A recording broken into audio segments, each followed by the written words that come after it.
Hey everyone, in this video I'm going to show you how to apply on employer identification number. First, go to the LegalZoom official website and click on Start My EIN.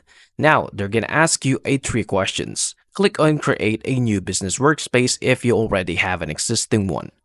Now from here, choose I plan to start, you are operating, or you are already registered, and then click on Continue.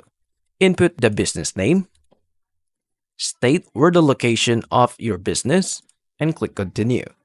Now from here, it'll show you a specific draft of your employee identification number.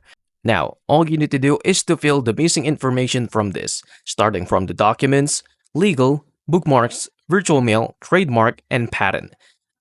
Also remember that it comes with a specific price. You can also register your trademark and start a trial, or just simply pay a specific amount per month enable for you to use your EIN. And that's it. That's how to apply employer identification number in LegalZoom.